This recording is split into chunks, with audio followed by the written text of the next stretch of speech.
네, 여러분 안녕하세요. 뉴스입니다. 12.3 비상계엄을 수사하는 경찰이 홍장원 전 국정원 1차장으로부터 정치인 체포 보고를 받았음에도 아무런 조처를 하지 않은 조태용 국정원장이 내란에 동조했다는 판단이 담긴 수사 보고서를 작성한 것으로 확인이 됐습니다.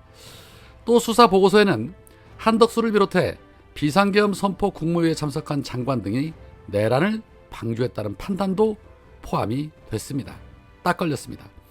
이 때문에 이후에 출범할 내란 특검팀이 국무위원에 대한 수사를 어디까지 이어갈지 지금 주목이 되고 있는데, 현재까지 내란 혐의로 기소된 국무위원은 김용현 뿐이었는데 줄줄이 내란 동조범으로 밝혀질 윤석열 부역자들은 계속 늘어날 것으로 보여집니다. 특히 조태용은 윤석열과 홍장원 차장의 비화폰 통화 기록이 삭제되기 직전에 박종준 전 경호처장과 통화를 한 사실까지 드러났습니다. 경찰이 비화폰 기록 삭제 지시를 누가 했는지 수사를 해왔는데 조태용과 박종준의 개입 정황이 포착이 된 것입니다. 자, 그렇다면 당연히 윤석열이 최종 배우일 가능성이 가장 높다고 봐야겠죠. 내란 속의 윤석열의 재구속 수감, 그리고 내란 부역자들의 구속 수사도 이제 얼마 안 남은 듯합니다.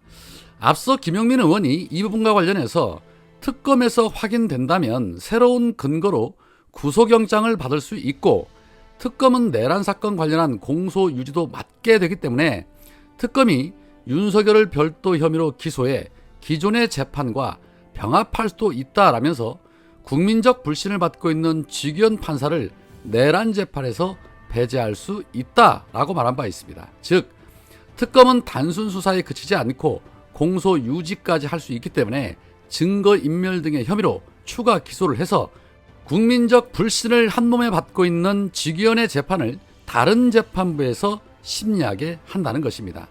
지금까지 봐주기 재판을 기대했던 윤석열 입장에서는 완전히 게임이 바뀌는 상황이 되면서 지금까지의 내란 재판 전부 리셋될 수 있는 것입니다. 마지막 흔적을 지우려다 오히려 덜미를 잡히게 된 것인데 진실은 반드시 드러납니다. 이 프레시안의 박세열 칼럼이 보수는 윤석열과 이준석이란 마약을 끊어야 산다라는 제목 하에 정치란 정치인과 유권자의 합리적 상호작용이다. 정치인이 바뀌고 당이 바뀌면 민심은 자연스럽게 따라간다. 지금 보수 세력에 침투한 전광훈, 윤석열과 이준석은 마약과 같다. 마약은 당장 효과가 좋아 보여도 장복하면 중독으로 몸을 망친다. 마약을 끊고 보수 정당을 지지할 준비가 돼 있는 사람들에게 스스로 다가가야 한다. 이 간단한 진리를 깨닫지 못하면 지금 국힘과 보수 진영에서 말하고 있는 개혁과 혁신의 구호는 말짱 헛것이다 라고 주장을 했습니다. 그런데 과연 윤석열 묻은 친개가 이 윤석열 끌어낼 수 있을까요? 홍준표가 페이스북에 이런 말을 합니다.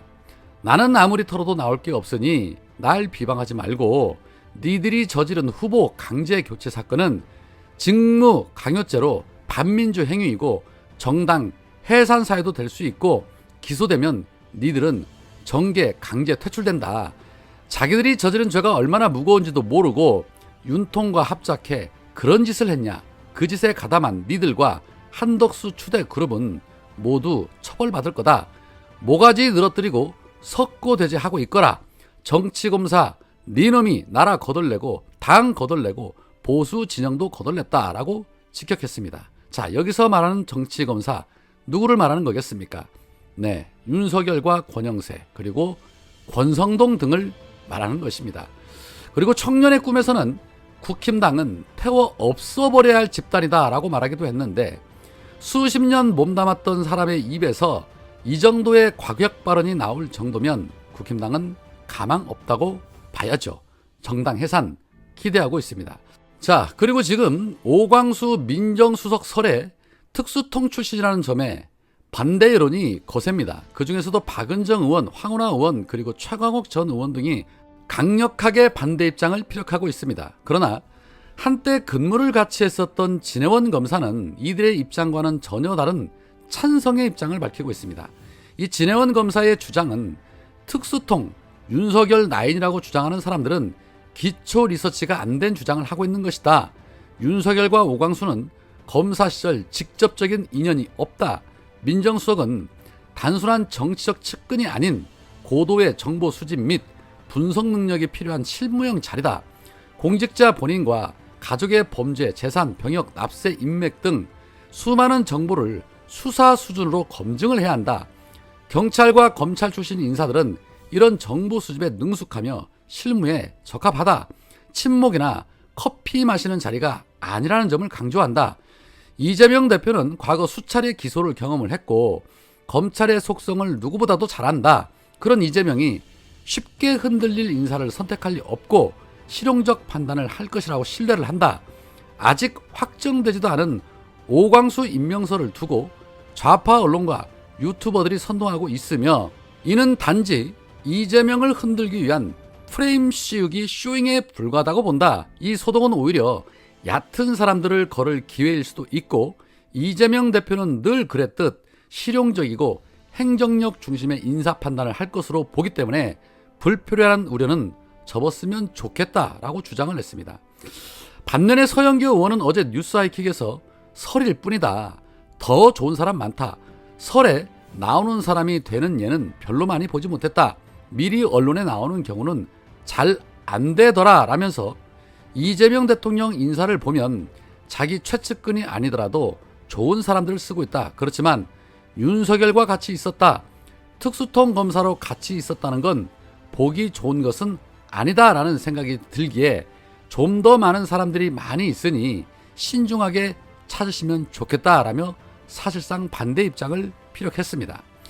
일단은 검사 출신이라는 것 하나만으로도 우리 국민들은 강한 거부감을 갖는 것이 사실입니다. 그러나 중요한 건 누구보다도 검찰의 속성을 잘 알고 있는 사람이 바로 이재명 대통령이고 만사가 인사다라는 것 또한 가장 잘 아는 분이 이재명 대통령이기 때문에 검찰개혁, 내란 세력 척결을 위해 저는 현명하게 잘 판단하고 결정할 것이라 봅니다.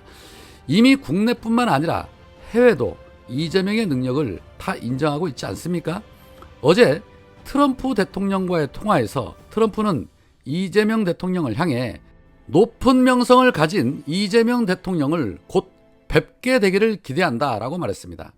세계 최고의 정보력을 가진 미국의 대통령의 입에서 명성을 가진이라는 워딩이 나왔다는 것은 간쓸게 다 빼주며 굴종 외교를 하던 윤석열과는 차원이 다른 만만한 사람이 아니라는 걸 알고 조심스러운 접근을 하고 있다는 소리입니다.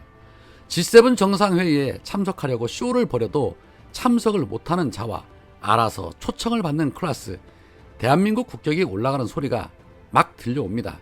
외교, 경제, 안보, 사회, 문화 그리고 인사까지도 그 어떤 분야든 이재명 대통령은 다 잘 해낼 것입니다. 오늘은 여기까지입니다. 고맙습니다. 이재명 대통령은 어젯밤 10시부터 20여 분가량 미국 대통령 트럼프와 통화했습니다. 트럼프 대통령이 먼저 이재명 대통령에게 당선 축하 인사를 건넸고 이재명 대통령 역시 트럼프 대통령에게 사의를 표했습니다. 두 대통령은 서로의 리더십에 대해 높이 평가하며 한미동맹 발전을 위해 노력해 나가기로 의견을 모았습니다.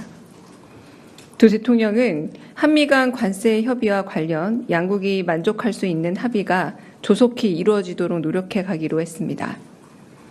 실무 협상에서의 가시적 결과를 얻도록 독려하기로 했습니다. 트럼프 대통령은 이재명 대통령을 방미 초청하며 다자회의 또는 양자 방문 계기 등 가급적 이른 시일 내에 만나기로 했습니다. 두 대통령은 마가가 새겨진 빨간 모자를 지인에게 선물 받은 일화도 소개하고 서로의 정치 여정, 골프 실력 등을 이야기 나누며 친밀한 분위기를 형성했습니다. 두 번째 브리핑 하겠습니다. 이재명 대통령은 G7 정상회의에 초청받아 참석하기로 했습니다. 이에 이재명 정부는 윤석열 정부가 대폭 축소했던 대한민국 전용기, 다시 읽겠습니다. 이에 이재명 정부는 윤석열 정부가 대폭 축소했던 대한민국 대통령 전용기 탑승 언론인 숫자를 문재인 정부 당시 수준으로 복원할 예정입니다.